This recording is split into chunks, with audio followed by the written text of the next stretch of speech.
Hello, I'm Paul, and this is Paul Plays with Fire. Today we're going to do something a little different.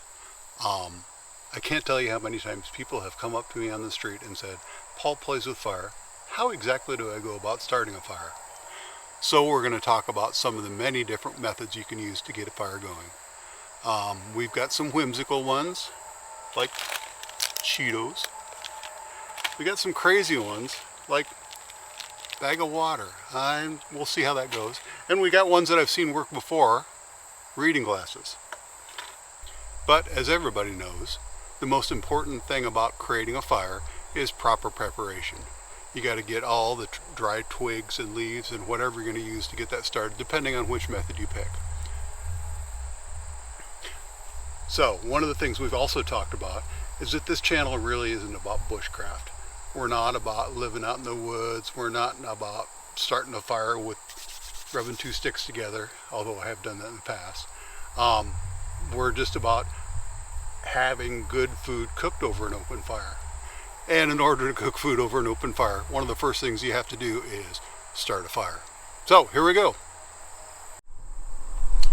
Okay, well, I said proper preparation was one of the keys to success when building a fire. Well, that means tromping around in the woods and finding something that looks like it'd be good fire bait.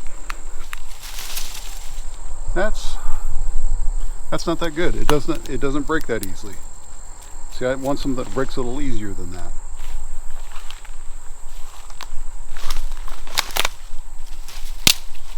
That's better. We'll take some of that.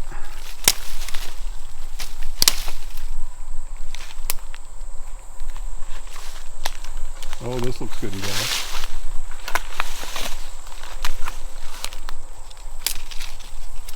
Again, not so dry.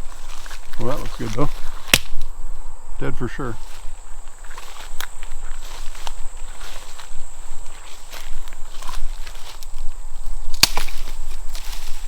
The stuff that's up off the ground is usually pretty good.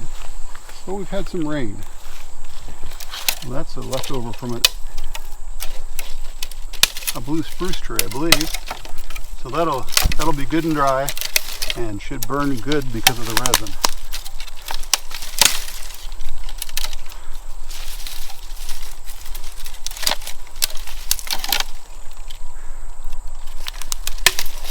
Alright, that's a pretty good handful of sticks to start with.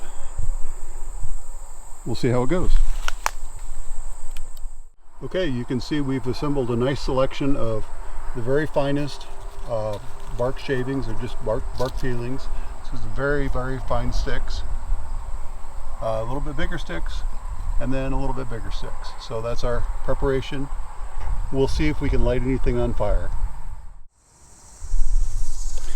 Okay, here we are at Paul Plays with Fire, and we're trying to light a fire. So we've got a couple different ways lined up, all of which need sunshine. So we've moved out into the sun. It's not very much fun out here. It's kind of hot, but hopefully it'll help us get a fire started.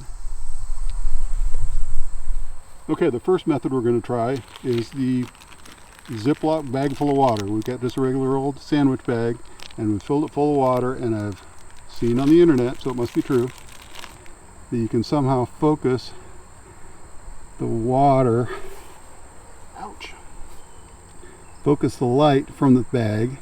Hey, that might actually be working. Hard to stay focused, ha ha ha ha. And now my bag has a hole in it. And my log's getting wet. Okay, this doesn't seem very practical. We're going to stop on this one. Next up, reading glasses. Now, there was a guy called BB who took reading glasses on the very first Survivor, the TV show. And I believe he was very successful in getting a fire started with those. His might have been stronger than mine, though. Well, I think this could probably be done if you sat out here in the sun for long enough, but we just don't have that much time. We're going to move on. Next up is a magnifying glass. Now, I know this works because I have done this as a child. And that's a much more focused light. Much bigger lens, much smaller. Oh, and they're already got, look at that. That didn't take very long at all.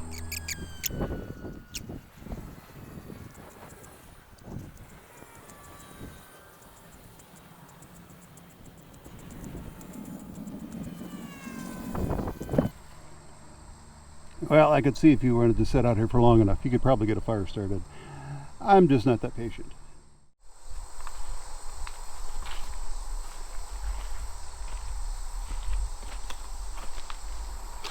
We're back in the cool confines of the Paul Plays with Fire desk. And I can tell you, it's much nicer over here. It's hot out there in the sun, although I can see that several of those methods maybe would have yielded a fire eventually. You're going to spend a lot of time standing in the sun doing it. So I think there are better ways. Next up, we're going to try taking a little bit of steel wool and a 9-volt battery and put on our safety glasses. And don't try this at home, kids. There we go.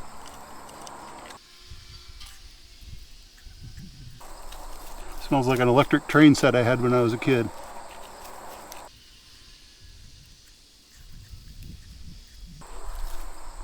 Well, big hat, big boots, no cattle.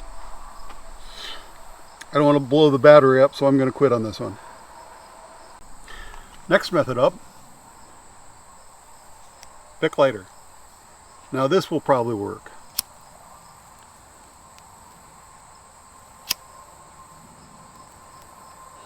We have enough of the proper tools and the proper kindling, and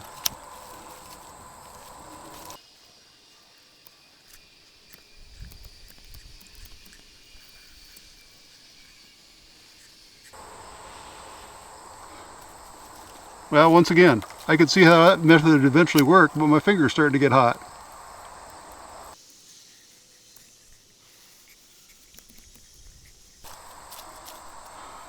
Okay then.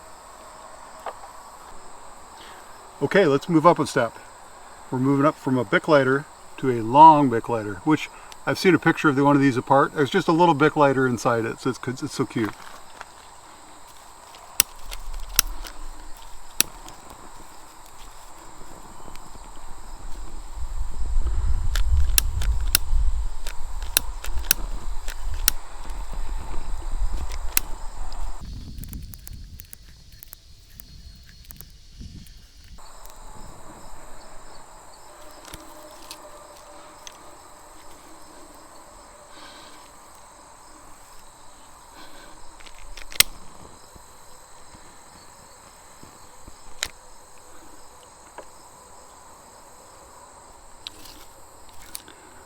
Still surprisingly hard.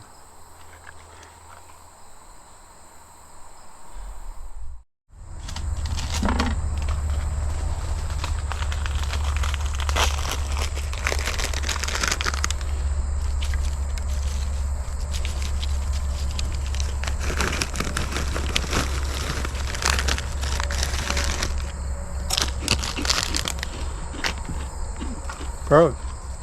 Phew. Okay, now we're bringing out the big guns. We're bringing out the accelerants, the Cheetos.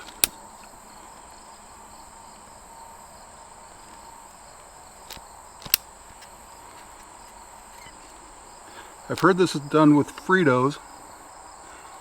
Never actually seen it done with Cheetos, but I think they're chemically identical for the purposes of this demonstration.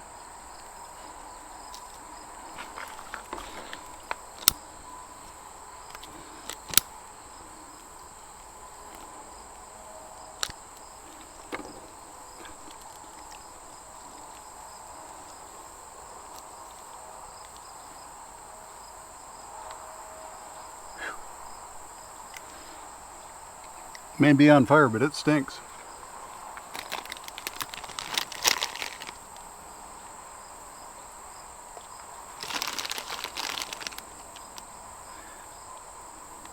I think if I was starving and needed a fire, I'd probably eat half the Cheetos and light the other half on fire.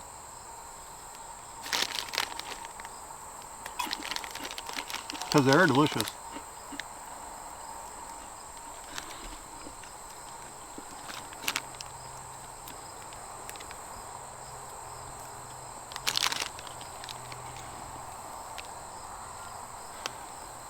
Might be time to add some real wood.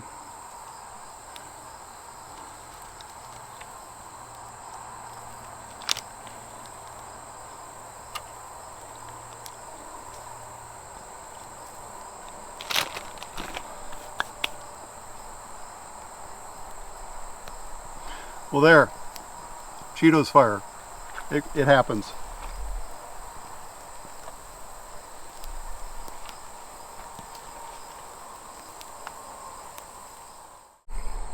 And finally, we're going to start a method using my favorite way, with a little wax and sawdust block. You can buy them at your local hardware store, or probably even Walmart. You just light it on fire, and then it burns good and hot enough to get a lot of other things started. So I'll show you how.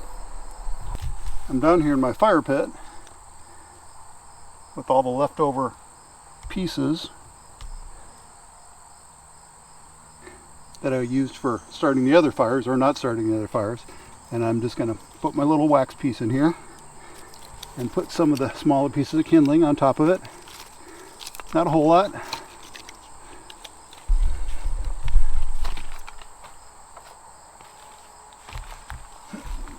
Then I'm going to light it on fire.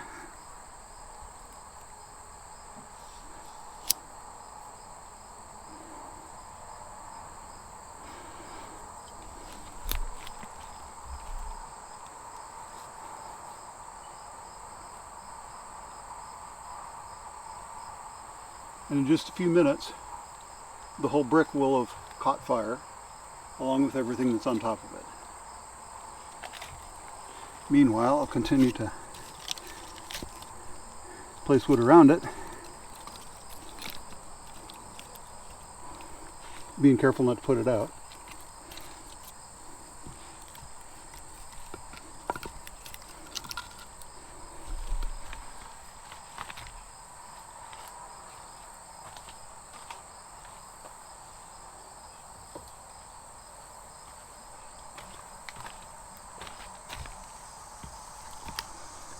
And I'll check on back on that in just a few minutes.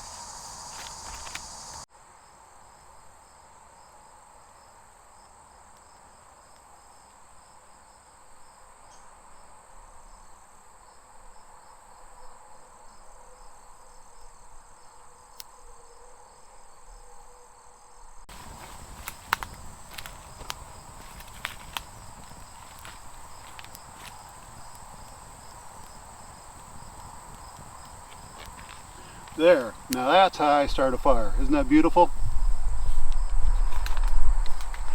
This has been Paul Plays with Fire, and we played with fire again. How do you like that? I'm so glad everybody stopped by again. I hope you had fun, and I hope you come back. So just remember to burn safely out there, and we'll see you next time.